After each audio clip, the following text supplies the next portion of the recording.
Petite vidéo polémique, bah ouais, ça faisait quelque temps que j'en avais pas fait.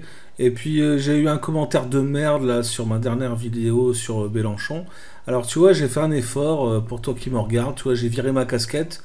Je fais peut-être un peu plus de droite là comme ça, je fais peut-être un peu moins racaille ou... Enfin, je sais pas. Mais j'arrêterai pas de dire tu vois, hein. Donc tu vois, on va regarder ça juste après l'intro, tu vois. You believe it's morning. I'm alive, but that's the last thing on my mind. Salut YouTube, c'est Seb pour Marketing Divergent. Alors tu vois, j'ai remis ma casquette. Et puis, ben, ceux que ça plaît pas, ben, je m'en fous. Je fais un peu comme je veux en fait, tu vois, c'est ça la liberté en fait. Et puis ben, depuis que je suis plus dans ce pays à la con, ben, je m'en fous quoi. Je m'en fous, je mets une casquette si j'ai envie et je dis tu vois si j'ai envie. Bref, j'ai pas à me justifier et j'ai pas à demander la permission dans ce que je dis ou de ce que je dis pas. Maintenant, toi tu es libre, tu es sur YouTube, tu vois, tu fais exactement ce que tu veux. Tu veux regarder mes vidéos, tu regardes mes vidéos. Tu veux pas regarder mes vidéos, tu me fous la paix, tu te casses quoi.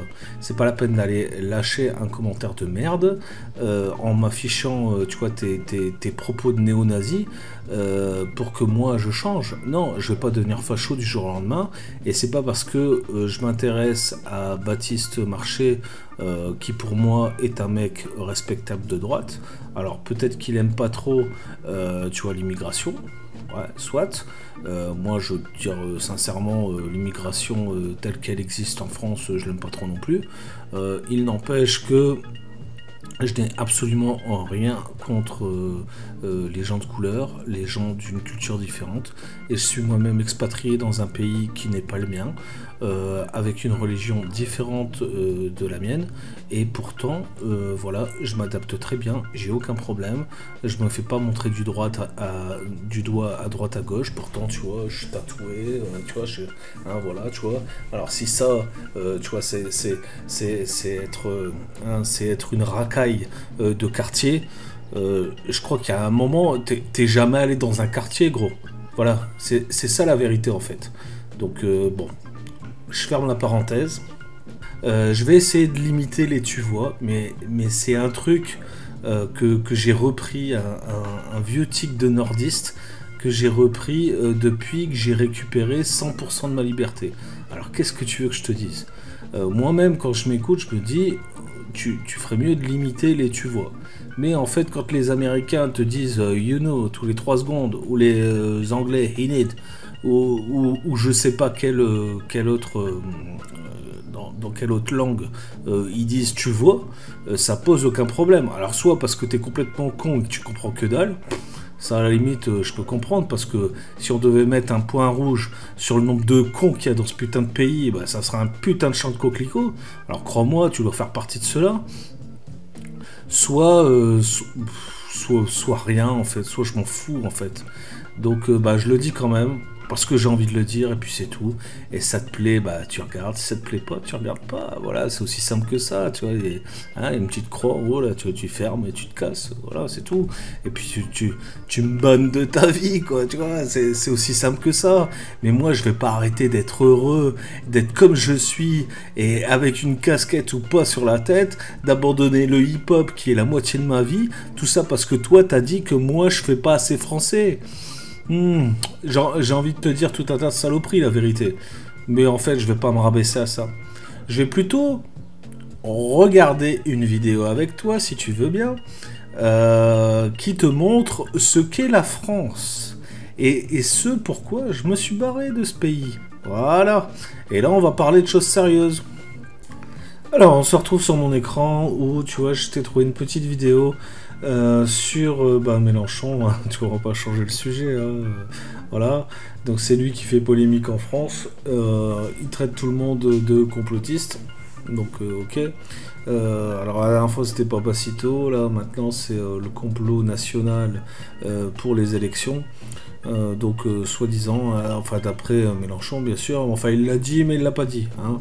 Mais en gros il l'a dit quand même, que le gouvernement actuel prévoyait en fait des attentats, tu vois, juste avant les élections, comme ça, tu vois, ça faisait booster leur score, machin, bidule, et c'est pour ça qu'ils perdaient. Tu vois, tu sais, le mauvais perdant, quoi, tu vois, tu sais, le gars, en fait, bon, je sais pas combien il fait de pourcents, mais il fait pas grand chose, je crois qu'il doit faire, je crois que j'avais dit 5-6% la dernière fois, mais j'ai exagéré, je sais pas, c'est peut-être 10-12%, tu vois. Et voilà, il essaye de se trouver une excuse de mauvais perdant. C'est un peu comme moi quand je perds au Monopoly, je me dis ouais mais en fait tu vois il y avait le truc là. Bon bref, je cherche une excuse à la con, mais c'est un peu ça, tu vois, c'est un gamin quoi. Tu sais, je sais pas, il doit avoir un... Je me demande s'il a pas un petit problème de santé lui en ce moment, tu sais, entre les crises schizophréniques et tu vois la parano super, enfin voilà, assez développée. Je crois que Jean-Luc, tu vois, il doit pas être bien en ce moment, tu vois, il doit avoir un truc qui va pas terrible. On va regarder ensemble cette vidéo du coup. Macron, il arrive au dernier moment. Là, ils vont peut-être en trouver un autre. Mais à chaque fois, ils en trouvent un. Dans tous les pays du monde, on a élu des petits Macron qui sortaient de rien et qui étaient portés par un système oligarchique. Et vous verrez que dans la dernière semaine de la campagne présidentielle, nous aurons un grave incident. Ça a été Mera en 2012, ça a été l'attentat la dernière semaine sur les Champs-Élysées.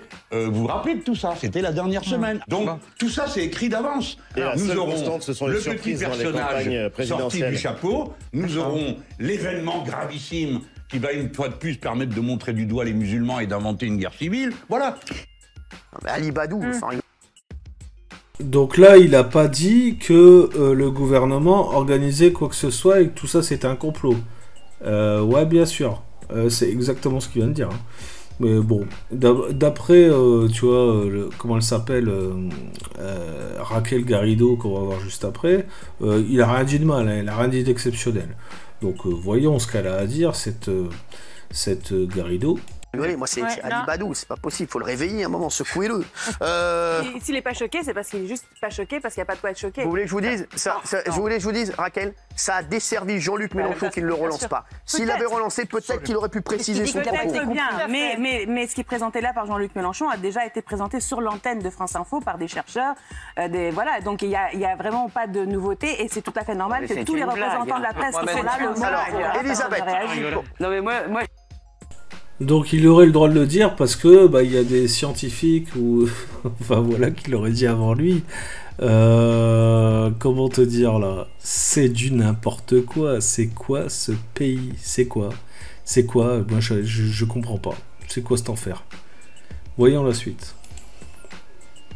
Je suis absolument sidérée par leur défense, parce qu'à la limite, on peut dire « mes paroles ont dépensé ma pensée ». Non, non, la défense de Jean-Luc Mélenchon, c'est d'insulter ceux qui ont été choqués. Alors, de deux choses l'une. Peut-être, je veux bien entendre aujourd'hui, après avoir lu ses explications, qu'il ne voulait pas dire que les attentats eux-mêmes étaient une invention du système, mais qu'il voulait dire que c'était leur surmédiatisation. Mais alors, c'était tout à fait extraordinaire. Parce qu'en mars 2012, pendant les 3 jours durant lesquels on ne savait pas qui était Mohamed Merah et que toute la gauche et l'extrême gauche rêvaient pourvu que ce soit un Breivik français. Il y a même un journaliste du Nouvel Obs qui l'a tweeté, si vous voulez. Alors là, Jean-Luc Mélenchon a parlé. Alors là, il y est allé de ses déclarations et c'est pas bien et c'est les citations de Le Pen et c'est ceci et c'est cela. Et il disait pas, c'était pas CNews à l'époque, mais c'était l'idée, c'est Zemmour, c'est tous ces gens qui parlent mal, et c'est eux qui ont nourri ce fameux Breivik. Et puis après, il s'est avéré que Breivik n'était pas Breivik et que c'était un phénomène que Jean-Luc Mélenchon ne veut pas voir, si vous voulez, d'ailleurs, c'est toujours pour inventer quelque chose. Alors, il confond les musulmans et les islamistes, ça c'est son problème. C'est toujours pour inventer, pour dire du mal des musulmans. Et je veux dire, alors là, tout d'un coup, mais ça l'intéressait beaucoup moins. Et d'ailleurs, il faut dire que toute la classe politique, on était en pleine élection présidentielle, toute la société française a sous-réagi à l'affaire Merah. Il n'y a pas eu de manifestation. manifestations, il n'y a pas eu des drapeaux en berne, il n'y a pas eu toutes ces choses qu'on a fait ensuite pour Charlie, etc. On a été extrêmement soft et d'ailleurs, moi, je m'en veux encore de cela parce que c'était quand même un crime terrible et épouvantable, si vous voulez. Et moi, cette phrase, je veux bien croire que je l'ai... C'est pas que moi qui l'ai mal comprise, c'est lui qui s'est mal expliqué, mais quand il dit tout ça, c'est bateau, c'est une phrase terrible. Violence. Et moi, ce que j'attendais aujourd'hui de Jean-Luc Mélenchon, c'est qu'il dise « Excusez-moi, j'aurais pas dû dire ça ». Au lieu de quoi ? Oh non, c'est les complotistes, anti-complotistes. Et comme d'habitude, s'il n'a pas gagné, s'il fait ce score et que le score du RN monte, ça n'est pas du tout à cause de la situation, c'est à cause des autres, c'est à cause de CNews, c'est invraisemblable. Alors moi, cette affaire pour moi est une bonne nouvelle parce que je pense que Jean-Luc Mélenchon a perdu sa crédibilité et j'en suis désolée pour les autres insoumis qui sont obligés de ramer comme des bêtes depuis 24 heures. C'est vrai. Alors Adrien, justement, vous ramez? D'abord, Cyril Hanouna, je vous remercie de m'inviter. Je voudrais réserver mes premiers mots ce soir, évidemment, à toutes les victimes des attaques terroristes et spécialement à Madame Latifa Ibn Ziaten, dont je sais que l'émotion n'est pas feinte et qui pourrait croire, de par cette mauvaise polémique qui a été organisée, que Jean-Luc Mélenchon soit minorerait l'importance des attaques terroristes, soit croirait ou laisserait croire qu'elles seraient fomentées par des complots politiques. Évidemment, ça n'est pas le cas, et à toutes ces victimes et leurs familles, je veux dire que nous serons toujours à leur côté. Et j'ajoute que Jean-Luc Mélenchon, à chaque occasion, et chaque fois que le pays a été frappé, a été le responsable politique qui a eu les paroles non seulement les plus claires, mais aussi les plus pacificatrices. Car Cyril Hanouna, vous n'ignorez pas que les terroristes ont théorisé le fait qu'en plus de leurs attaques et des morts qu'ils provoquent, ils ont un objectif, c'est que ce pays se divise. Ils l'ont théorisé. Ouais. Et Jean-Luc Mélenchon, ça, on le sait, oui. À chaque étape, a fait en sorte de rappeler ces mots de paix et de nécessité d'unité du peuple comme une riposte. Parce qu'en quelque sorte, Cyril Hanouna, le climat que l'on voit et la pente glissante qu'a prise ce pays participent en quelque sorte du dessein des terroristes qui veulent que l'on se divise. Alors, chacun prend ses responsabilités, mais ces paroles, il les a toujours eues. Mélenchon, le pacificateur, vous y allez pas. Ensuite, Cyril Hanouna, si je peux terminer, Cyril Hanouna, je vais dire une chose. Pardonnez-moi. Maintenant, si vous posez la question aux téléspectateurs comme à vos invités de savoir s'ils sont d'accord pour dire que lorsqu'il y a des attaques terroristes ou des faits divers, mais spécialement des attaques terroristes, elles peuvent être instrumentalisées politiquement, je pense que tout le monde en sera d'accord. Et d'ailleurs, quand France Info a expliqué que Daesh avait organisé les attentats de Londres au moment des élections, personne n'a été tenté de dire que France Info faisait du complotisme. Quand le journal The Independent britannique disait que lors des attentats sur les Champs-Élysées, vous savez où il y a ce policier qui a été assassiné le 20 avril 2017, Madame Le Pen tentait de faire de la récupération, personne n'a dit, même pas Éric Nolot ou Madame Lévy, que le journal The Independent faisait du complotisme.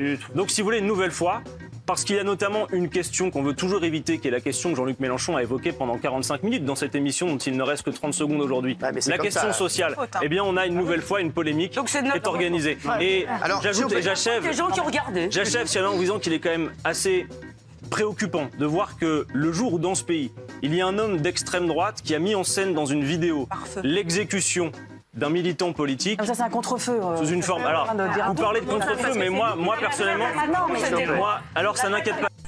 Alors voilà, on arrive où je pensais bien que ça allait arriver. On vient parler de Papacito, là, tu vois. Ces derniers mots, c'était pour Papacito, tu vois. Donc en fait, on va excuser en fait la maladresse politique et la maladresse générale, hein, tu vois, du Papy Coco, tu vois, à la télé, par tout un tas de conneries. Donc c'est vraiment la science du mauvais perdant. Voilà, t'as pas d'argument, t'as un truc tout pourri à raconter, tu l'as dit, et ben derrière t'as tes petits soldats qui rament pour attraper ta connerie.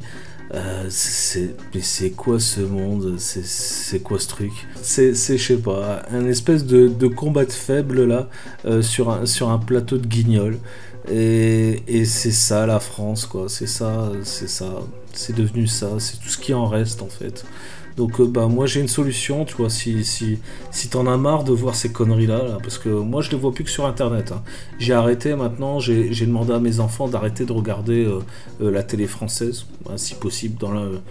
Bon, après ils parlent pas tous anglais, donc tu vois, c'est un peu compliqué. J'ai ma petite de 12 ans qui débute en anglais, donc c'est un peu compliqué de regarder autre chose, mais voilà, le minimum possible cette télé française, parce que à chaque fois ça me fout le cafard.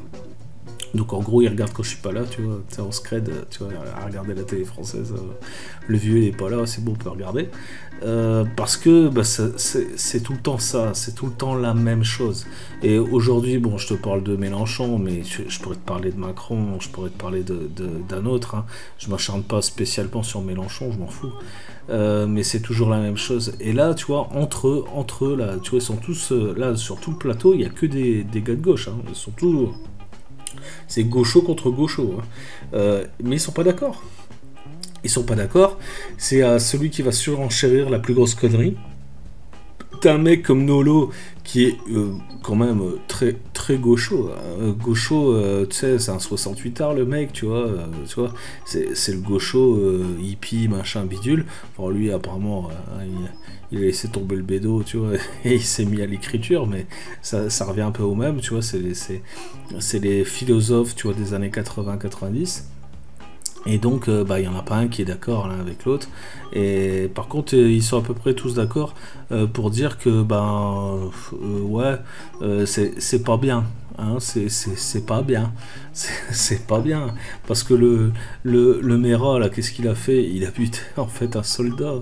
Le mec, tu vois quoi, il était payé de misère, tu vois quoi, pour faire la guérite, là, comme ça, tu vois quoi, avec son faux famas, même pas chargé. Et il s'est fait égorger comme une merde. Tu vois, c'est ça, la France. Il n'y a plus aucun respect pour rien, voilà.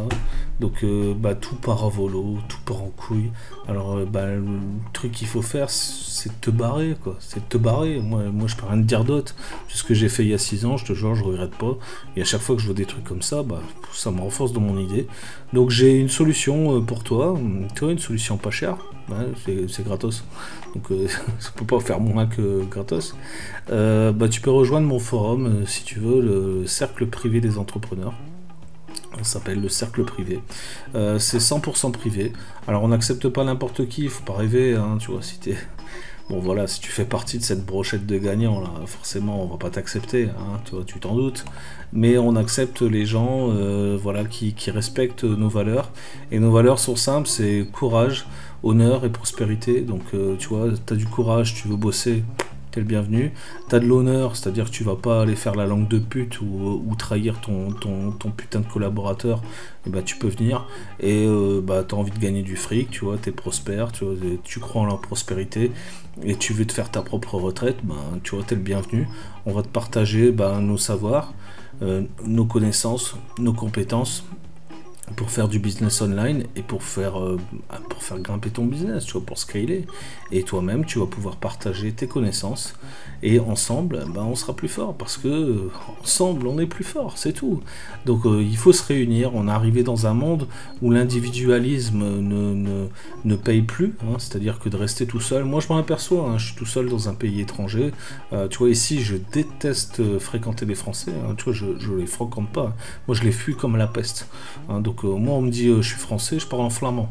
J'ai la chance de parler un peu néerlandais, hein, je parle flamand, donc je parle en flamand. Je suis, voilà.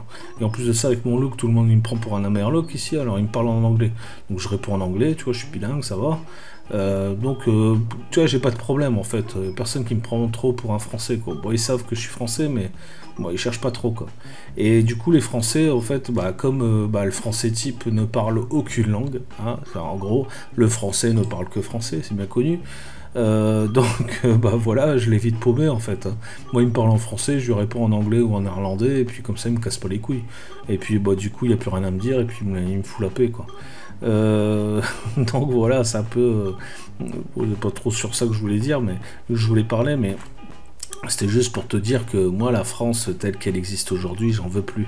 Hein. Et c'est surtout les gens, hein, parce que moi, le pays, je l'adore. Hein, tu vois, c'est un très beau pays. Voilà, j'y ai grandi, j'étais heureux, j'ai fait mes enfants. Enfin, j'ai trouvé mon épouse en France, machin. Tu vois, donc voilà, très bien la France, le pays.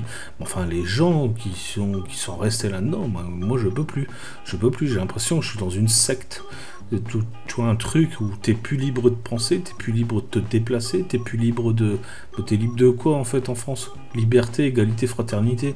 Alors la liberté, Hein, voilà, ah si, t'as le droit de blasphémer selon Macron. Ah si, tu vois, de dire des saloperies, tu vois, en manquant de respect aux gens, ça t'as le droit. C'est bizarre, hein. Par contre, ta liberté personnelle, elle n'existe plus hein, depuis longtemps, tu vois. On t'a fait déjà un deuxième trou du cul depuis longtemps, hein, tu vois. Donc voilà, cherche pas si t'as 2 trous, hein, c'est normal. Bientôt c'est le 3e. Hein. Donc voilà, la liberté que dalle, égalité.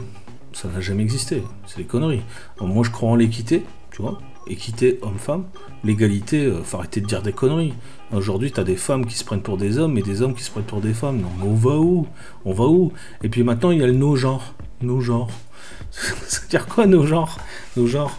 Moi, quand je dis ça à ma femme, elle devient hystérique, tu sais. Si ma femme, la pire insulte pour ma femme, ça serait que je lui dise que c'est un bonhomme, tu vois le truc.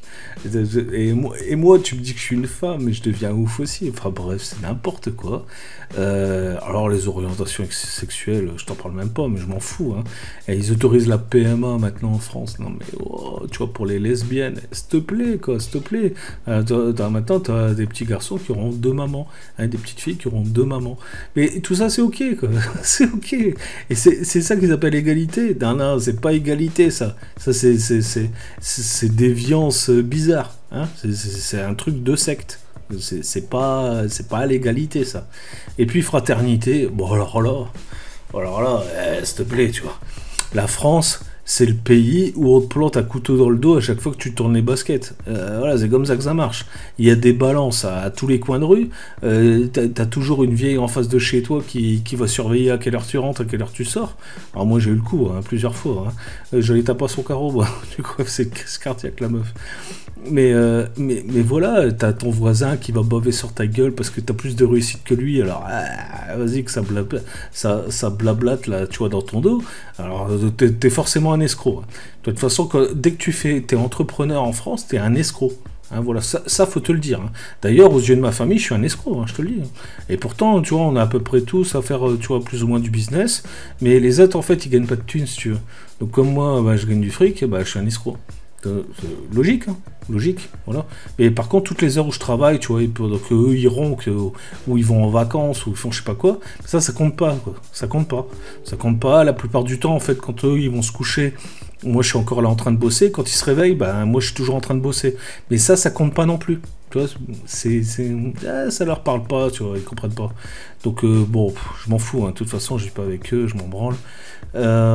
Tout ça pour te dire que voilà, si tu veux faire partie d'une communauté soudée, privée, 100% privée, ce sera jamais public, crois-moi, parole d'homme. Ce sera toujours privé, tu pourras dire ce que tu veux dès l'instant où tu respectes les règles de la communauté. Et les règles sont simples, c'est respecter les 3 valeurs de la communauté, c'est tout. Pas de ségrégation, pas de discrimination. Que tu sois un homme ou une femme, t'es le bienvenu. Même si t'as des déviances sexuelles cheloues, machin, tant que t'en parles pas, ça me dérange pas. Tu vois, me viens pas m'afficher tes déviances gays, machin, tu vois, j'en ai rien à foutre. Hein. Tu vois, donc ça c'est pareil, hein, voilà, qu'on se comprenne bien quand même. Hein. Moi, voilà, je suis un peu un Cro-Magnon, c'est comme ça, voilà, on va pas changer. Hein. Même si j'ai rien contre, je suis pas homophobe, je m'en fous juste, c'est tout. Je veux pas en entendre parler, laisse-moi tranquille avec ça. Et pareil, bah voilà, si t'es de gauche, machin, mais que t'as envie de faire du fric, bah tu peux venir quand même. Moi je m'en fous en fait, tu vois, c'est apolitique en fait, donc apolitique, pas de politique quoi, hein, tu vois. Donc voilà, bah voilà, c'est juste respecte les valeurs, courage, donc travail, honneur, prospérité. C'est tout, voilà. Donc si t'es intéressé, je te mets le lien en description. Si t'as apprécié cette vidéo, bah comme d'hab, un petit like s'il te plaît, parce que putain je dois mendier ici pour des likes. Et c'est gratos les mecs, hein, vous avez juste à cliquer quoi. Donc mets-moi un petit like, et abonne-toi à la chaîne. Ouais, et coche la petite cloche là, abonné, comme ça tu reçois toutes mes nouvelles vidéos. T'es au courant de ce que j'ai à raconter.